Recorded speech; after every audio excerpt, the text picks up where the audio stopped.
So I'm here in Milledgeville, right outside of Milledgeville, detecting along the Oconee River, which is right through those bushes there. You can probably hear some background noise, which is probably going to tell folks where I am.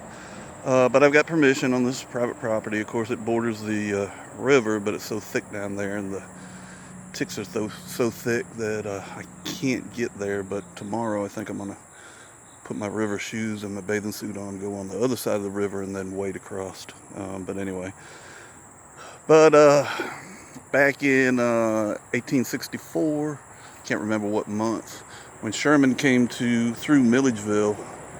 At the time, it was the capital of Georgia. He marched into Milledgeville, which is right across the river over there, and then his 17th Army came over here and camped on this property, around about 12,000 troops. And then the next day, the 14th came in here.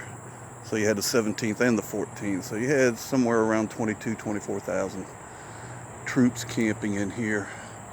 So I thought I'd find something, but I'll tell you, there's so much trash in here because when the river overflows its banks, all the beer cans and everything seem to float up here and then stay as the water recedes.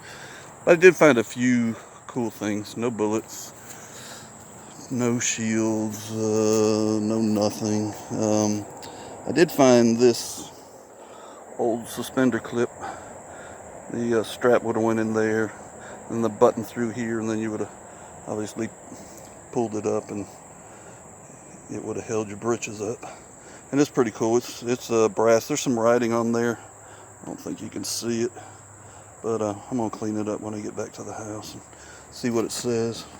And then right down there, found this. I hadn't cleaned it up yet either, but you see, well, this is the first thing I saw when I cleaned it. I swiped it with my finger, and I saw the 1 cent in the wreath, so I knew it was an Indian head, and of course it is. I don't know the date on it yet. Looks like there's some damage right down there where the date is, so I may not get a date. It's not a fatty. If you don't know, large cent were made up till 1856, and then 1857 and 1858 they made what they called the Flying Eagle cent, which was the size of our current pennies. The large cent was big. Actually, it was bigger than a quarter. But anyway, so the 59 through I think 64 Indian heads are real fat. You'll see this one's thin, so it's probably in the 1800s, but I'm guessing it's probably 1880s, maybe 1890s. But anyway, we'll see if I can get anything out of it. But yeah, you see that big nick?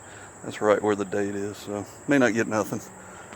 And I found this, which came out really green, which is good for old copper, but I don't know what it is. And to tell you the truth, with these that side and that side on there, it looks similar to clips we used to have in bandoliers when I was in the military, and they would hold, if I remember right, about 5 rounds, and then you'd stick this in by the clip and then just push the rounds, and they'd slide through this channel right here down into the weapon.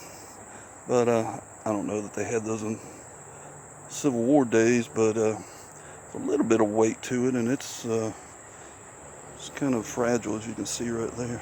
But anyway, I'll clean it up, see if I can figure out what it is. This property used to be a dairy called Thornton Dairy, and my son-in-law lives about 100 yards over that way, and his family's been there about 100 years.